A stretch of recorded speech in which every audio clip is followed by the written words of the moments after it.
Hello friends, today we are going to read the book Secret 7 by Enid Blyton. Book Look Out Secret 7. The first 10 pages. So let's start.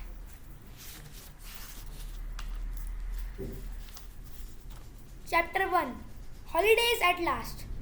Holidays at last, said Peter, coming in at the back door and flinging his school satchel right across the kitchen. It struck the chair that the cat was lying in, and she gave a yowl of fright and disappeared at top speed through the open window. Now what did you want to frighten the old puss for?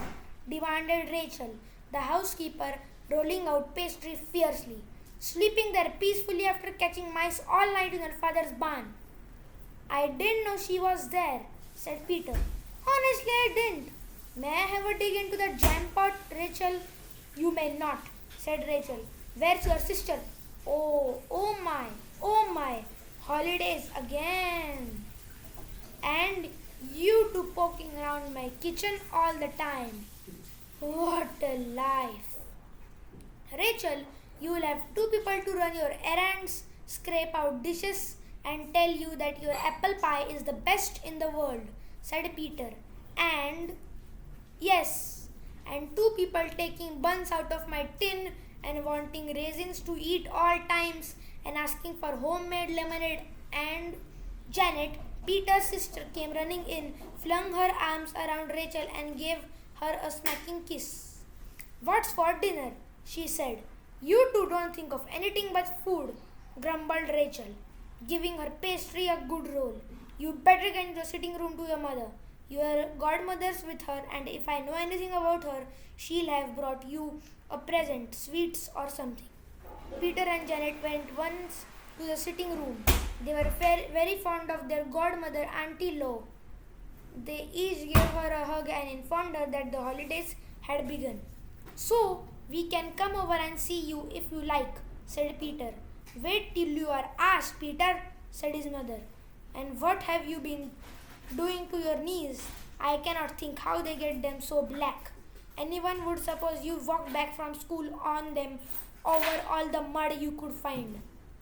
I'll go and wash them, said Peter, looking at horror. Mother, I honestly didn't know they. Well, just let me give you my little holiday present, said their godmother. I can't wait while you wash your knees. I have to catch the bus. I imagine you still like chocolate.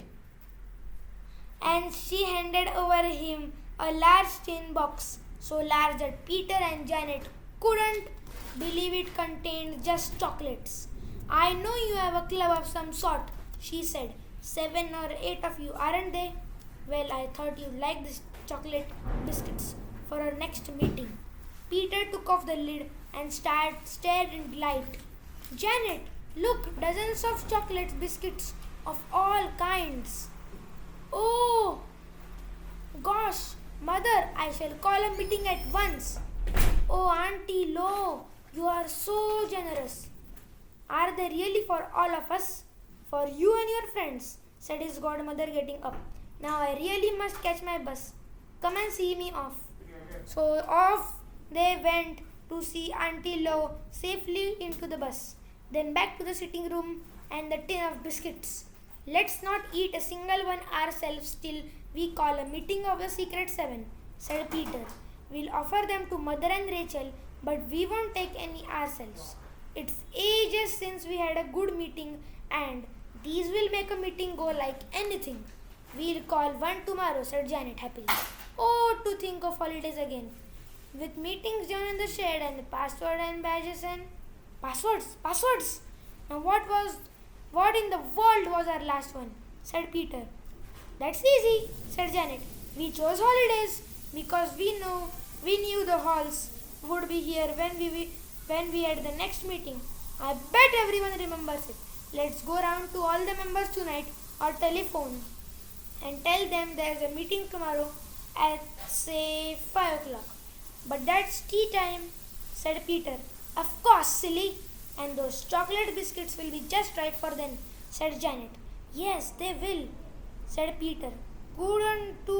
couldn't you write notes to tell the others of the meeting, Janet? It's well a bit more official. Thank you, friends. So I had said 10 pages, well, but we will read 5 pages. So see you in the next part featuring the Secret 7.